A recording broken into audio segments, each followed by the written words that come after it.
Friends, we have gathered here not to add another technique to our spiritual toolbox, nor to discover a new method by which we may draw to ourselves the things of this world.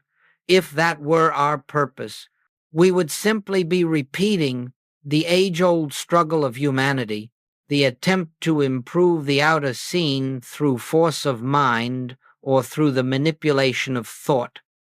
But that is not our purpose. Our purpose is far simpler, far quieter, and infinitely more profound. We are here to turn within, to recognize that all the good we have ever sought has been present within our own being from the beginning. Every seeker, at some point along the path, comes to an inner weariness. You may have felt it yourself, a tiredness of striving, of reaching for something, peace, supply, safety, companionship, and discovering that the harder you pursue these things, the farther away they seem to drift.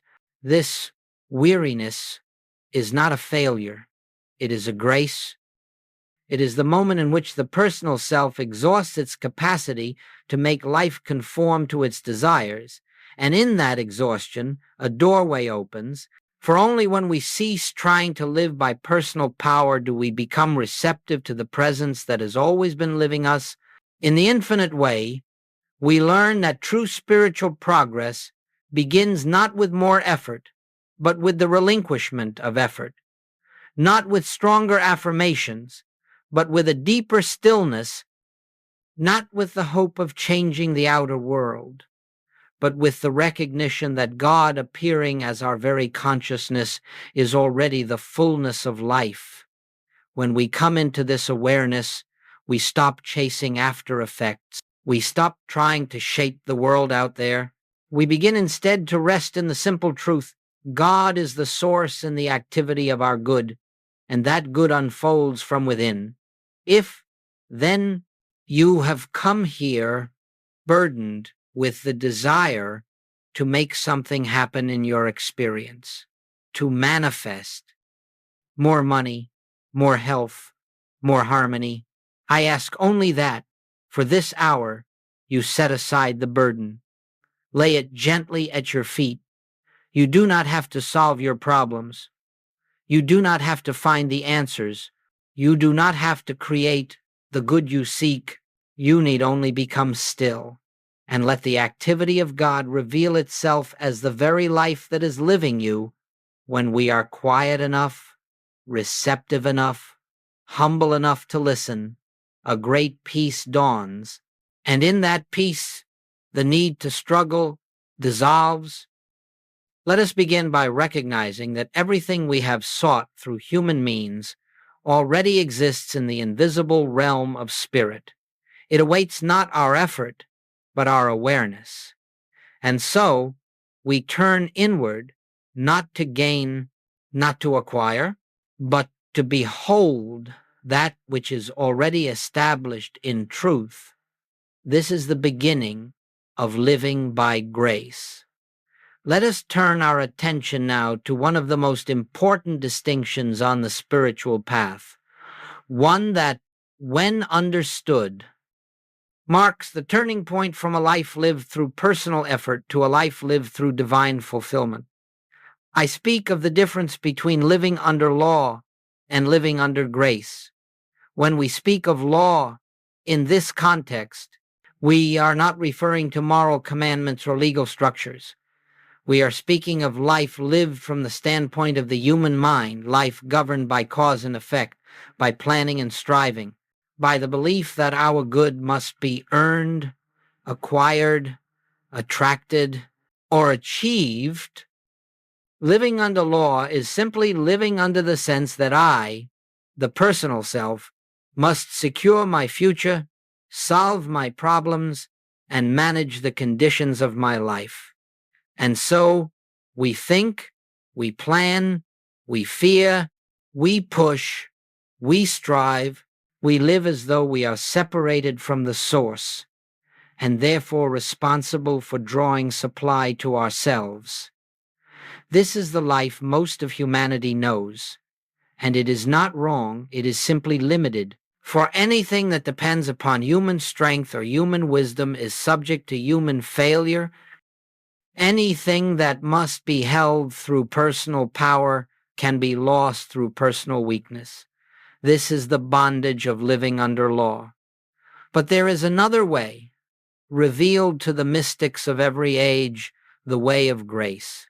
To live by grace is to live under the activity of God, an invisible presence that goes before us, prepares the way, and fulfills itself as our daily good. Grace is not something we earn, nor is it something we must call forth. Grace is the very nature of God, eternally expressing itself as harmony, as abundance, as wholeness, as peace. When we live by grace, we are no longer trying to make good appear. We are bearing witness to the good that is already present in the invisible.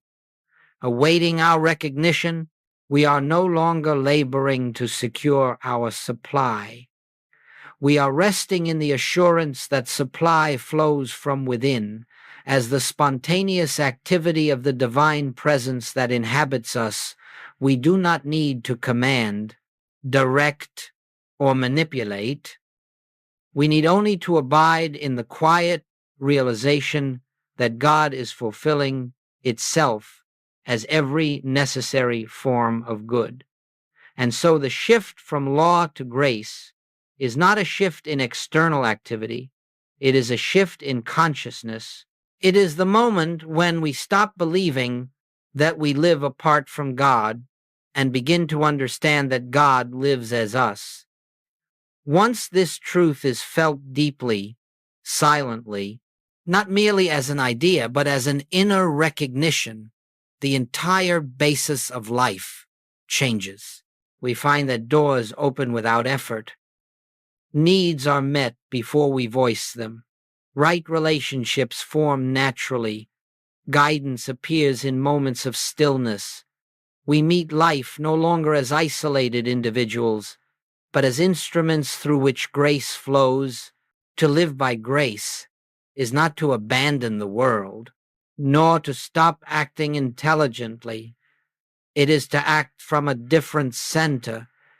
Instead of acting out of fear, we act out of peace. Instead of seeking, we listen. Instead of striving, we allow. Instead of attempting to govern life, we let the presence govern us. And in that stillness, something miraculous happens.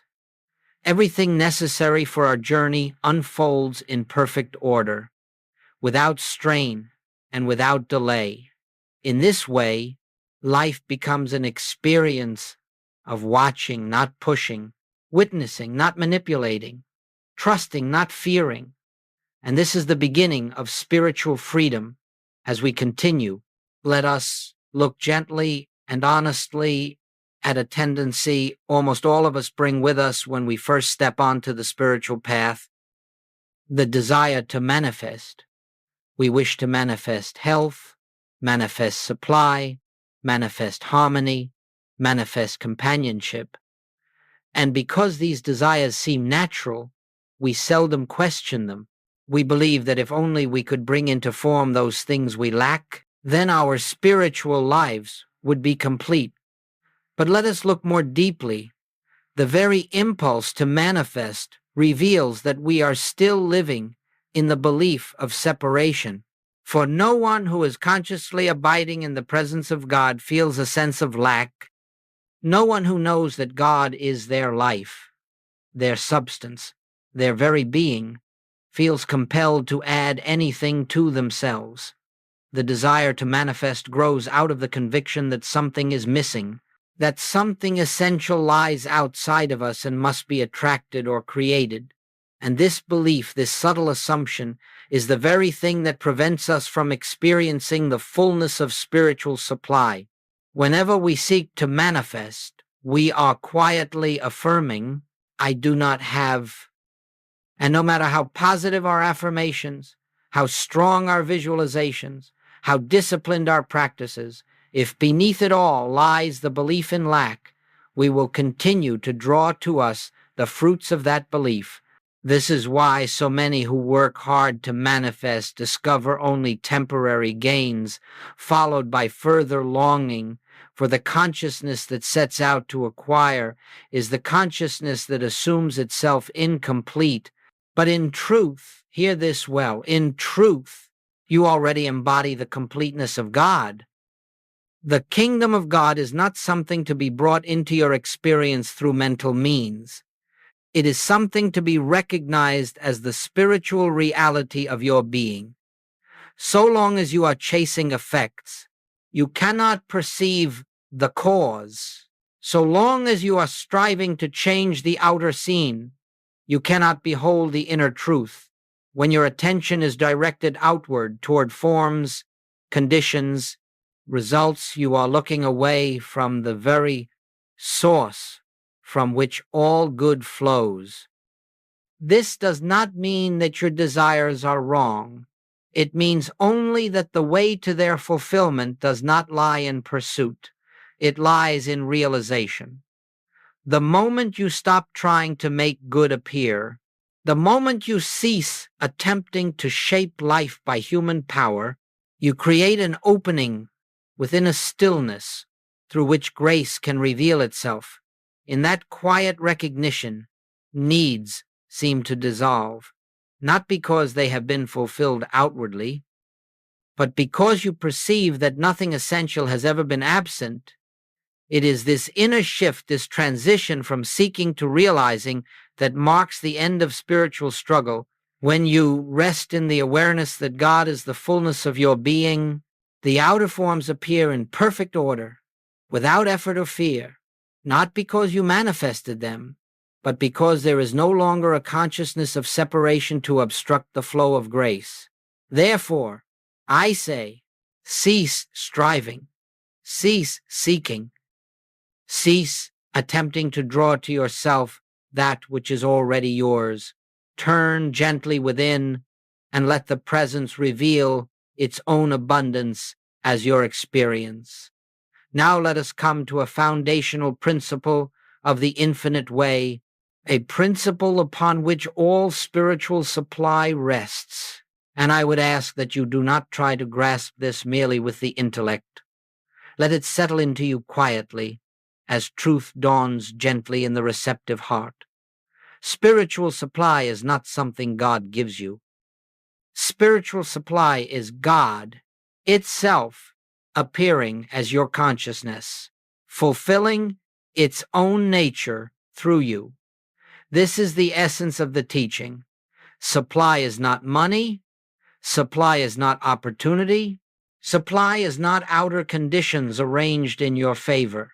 These are but the forms changing, fleeting, temporary, through which the real supply reveals itself. But the substance behind all form, the source behind every good you have ever known, is the presence of God. When you understand this, you will never again live in fear of loss, for what you seemed to lose was never the source. It was but a temporary form through which the source expressed itself.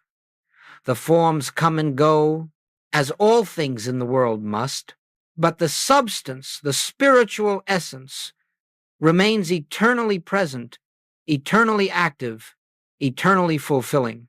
When Jesus said, "I have meat ye know not of," he was pointing to this very principle. There is a hidden wellspring within every individual, the Christ, the divine consciousness that pours itself forth as supply, as harmony, as healing, as peace. We do not have to draw it forth. We do not have to ask for it. We do not have to convince it to appear. It is forever flowing, forever giving of itself. Our only task is to recognize its presence.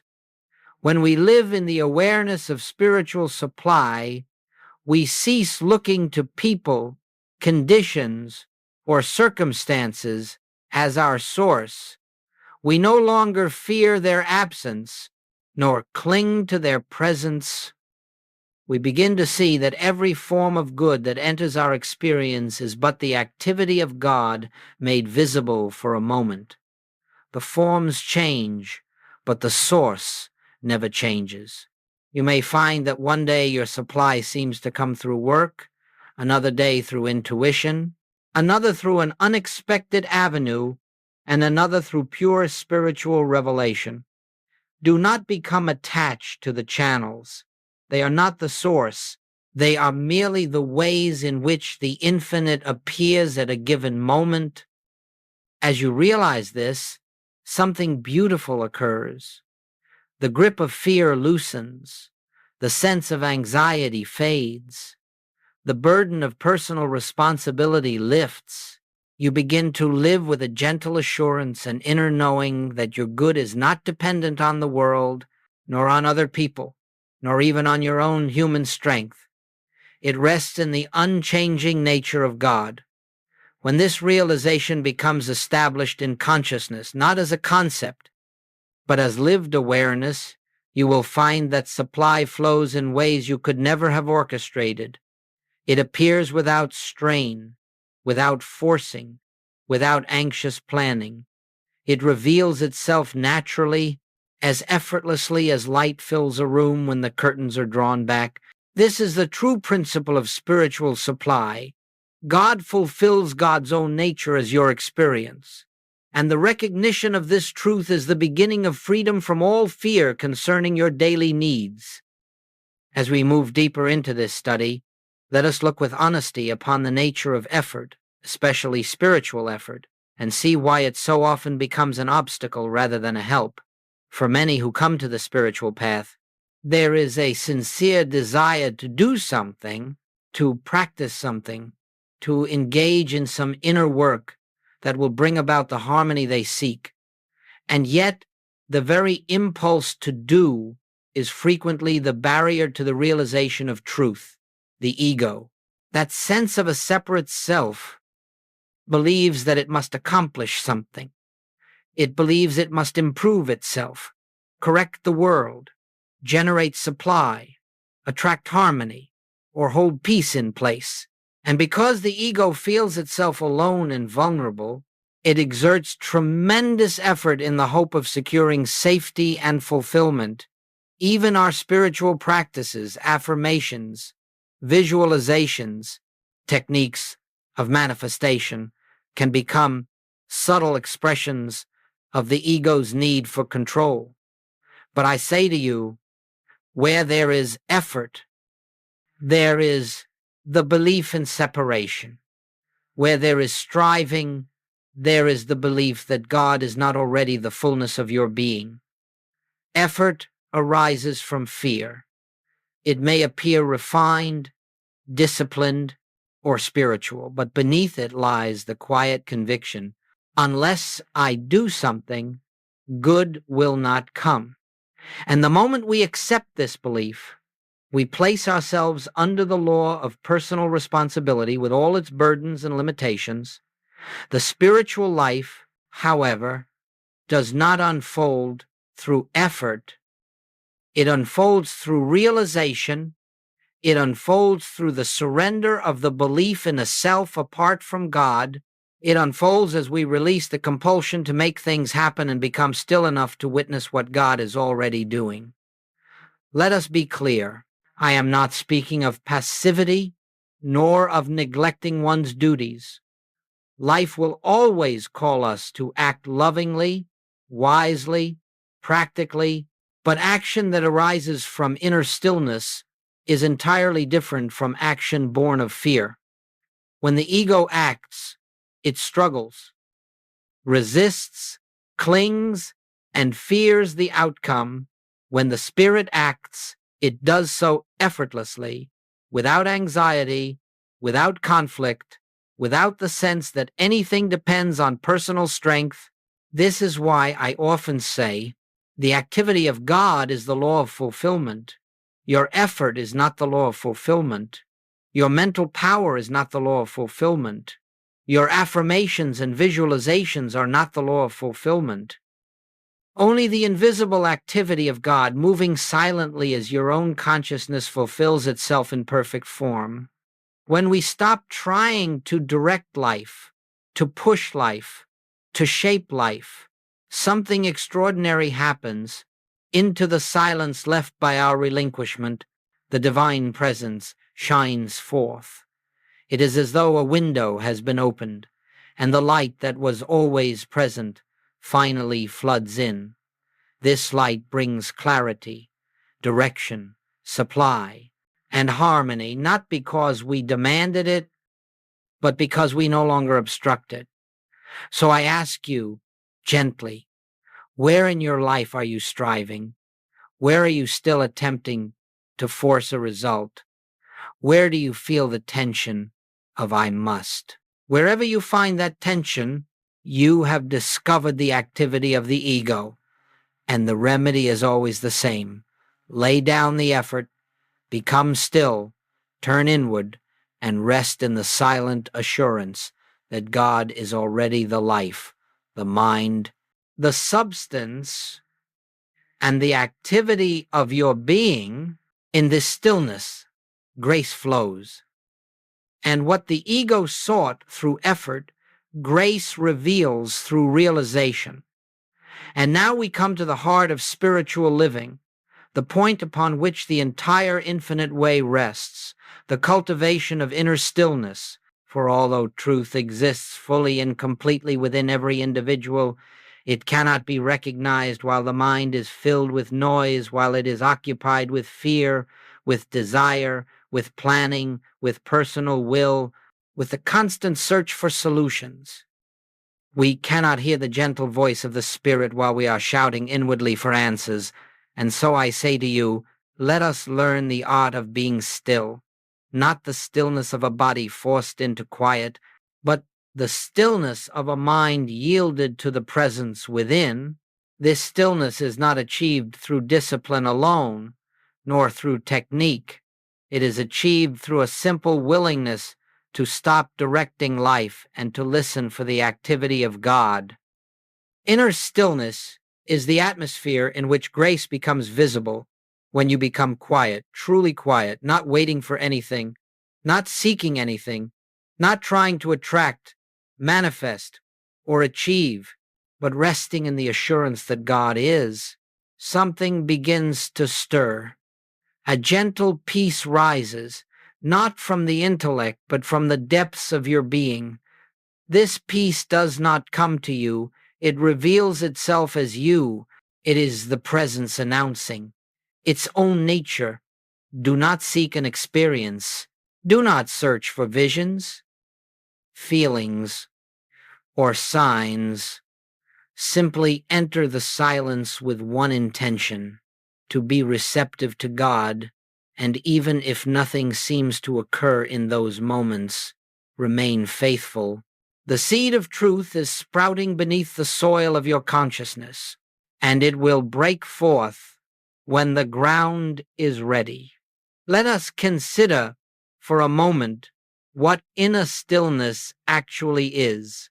It is the suspension of mental activity.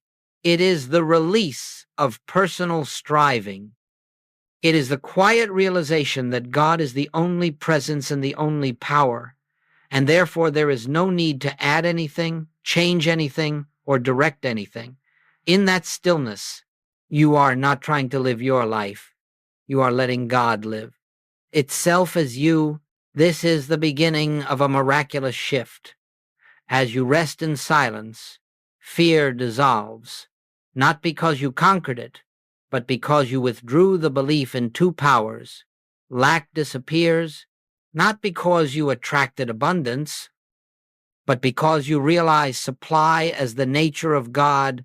Harmony returns, not because you corrected the world, but because you stopped attempting to govern it through personal will in the inner stillness.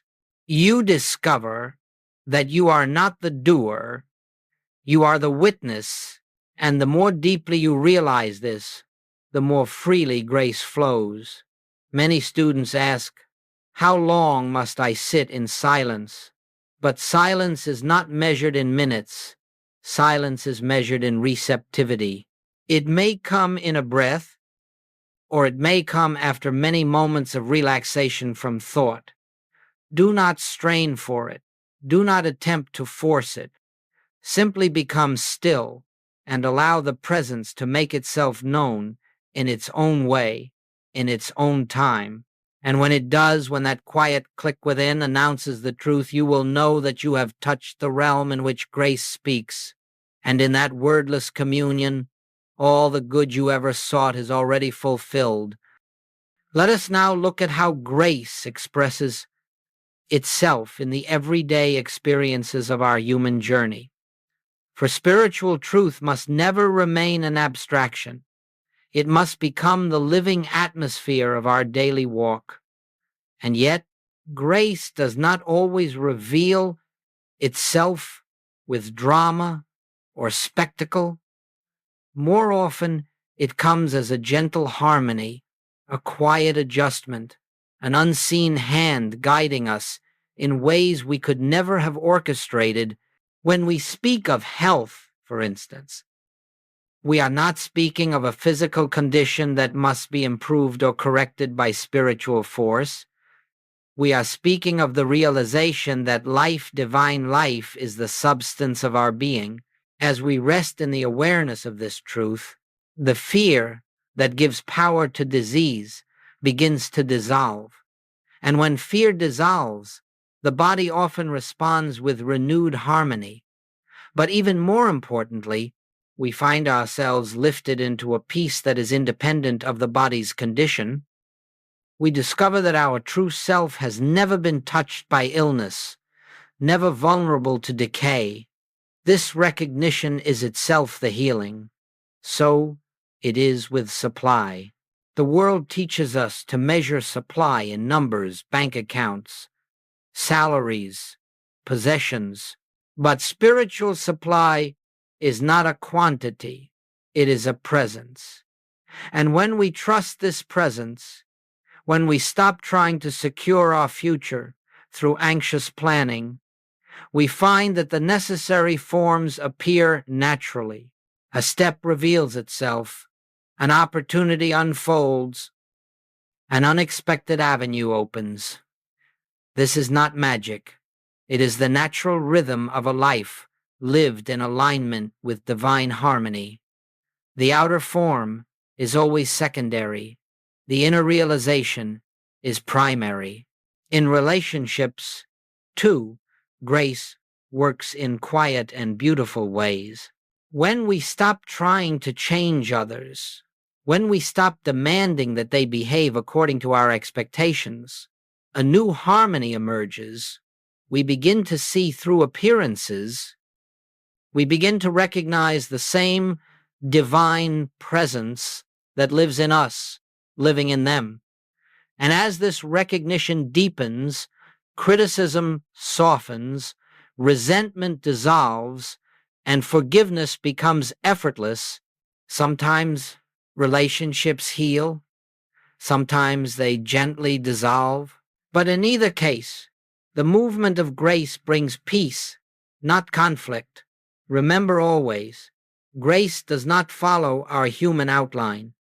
It does not conform to our desires or our sense of timing. Grace appears as the fulfillment of divine wisdom, not human will. And because divine wisdom sees farther than we ever could, its unfoldment is always perfect, though we may not recognize its perfection immediately. Many students ask, how will I know when grace is operating in my life? And the answer is simple. You will know it by the peace that precedes the form. You will know it when outer good begins to appear without strain. You will know it when decisions flow naturally, when the right people enter your life without effort, when problems resolve without conflict, when you find yourself guided by an inner certainty that is not your own. Grace is not dramatic, but it is unmistakable.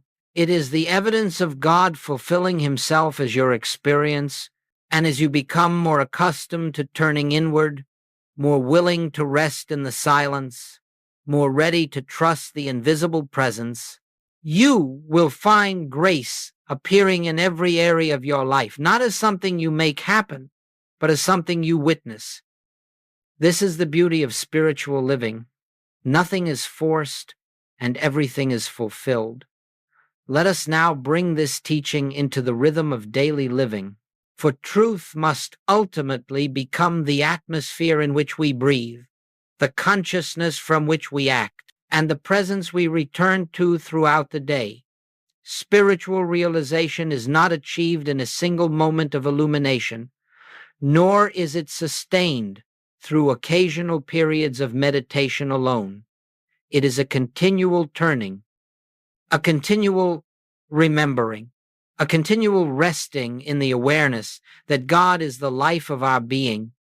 Each morning, before thought begins its activity, take a moment, however brief, to acknowledge the presence, not as a ritual, not as a discipline, but as a simple inner turning. Feel, if only faintly, that life within you, which is not personal, not separate, not burdened by fear. In that quiet recognition, you begin the day not as a self trying to achieve harmony, but as an instrument through which harmony can flow. As you move into the activities of the day, let this awareness accompany you. You need not withdraw from your work, your responsibilities, your interactions. The spiritual life is not lived apart from human experience. It is lived through it. But carry with you that gentle remembrance, I of mine own self can do nothing. The Father within doeth the works. This remembrance does not weaken your activity. It strengthens it because it frees you from the burden of personal effort. There will be moments when fear arises, when tension builds, when circumstances seem to demand immediate human control.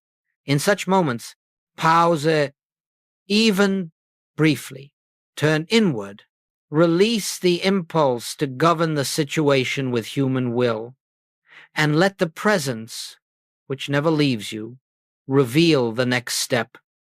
You may find that the correct action comes as a clear intuition, or perhaps as the sudden dissolving of tension, or even as the understanding that no action is needed at all. In the evening, before retiring, look back over the day, not with judgment, not with analysis, but with quiet gratitude. Recognize the moments when grace was evident, even subtly. Notice when peace preceded action, when solutions arose without struggle, when harmony was restored without force. And if there were moments of forgetfulness, moments of fear or reaction, simply acknowledge them and let them go. The path is not one of perfection, but of continual returning. To live by grace is to live moment by moment in the awareness that God is the only presence and power functioning as your life. It is not achieved through striving, but through yielding, not through self-improvement, but through self-surrender. Not through the attempt to attract good, but through the recognition that good flows eternally from within. As this awareness deepens, you will find that even the simplest activities, washing dishes, speaking to a friend, walking down the street, become opportunities for inward communion. Life becomes a prayer without words, a meditation without form, a continuous resting in the secret place of the Most High. This is the daily walk of grace, not extraordinary, not dramatic, but deeply peaceful, profoundly natural, silently transformative, a life in which the presence goes before you, accompanies you, and fulfills itself through you in every moment. And now, as we bring our time together to a close, let us return once more to the simple essence of this teaching. You have not been given a new method, nor a new set of steps to follow, nor a new discipline with which to shape your life. Instead, You have been invited into a deeper simplicity, a way of living rooted in quiet recognition rather than in personal striving. For centuries, humanity has sought peace, abundance, healing, and harmony through effort, mental effort, emotional effort, religious effort. But the spiritual life reveals that all such effort is unnecessary, for the fullness of God is already embodied within you. What we seek does not lie in the realm of effects, it lies in the invisible presence which is forever expressing itself as your very being. Therefore, do not leave here today thinking there is something more you must do. There is nothing to do, only something to realize. There is no truth to acquire, only truth to acknowledge. There is no God to reach, only God to behold. Let this understanding become your resting place. Grace, not effort, is the law of your life. Grace, not thought, is the source of your supply. Grace, not human will, governs your harmony. Grace fulfills itself without your planning, your pleading, or your striving. And so I ask you only this: be still often, turn inward gently, release the sense of a self that must accomplish anything, and in that sacred silence, allow the presence to reveal itself as your peace, your supply, your protection, your direction, your fulfillment. Let God be God in you.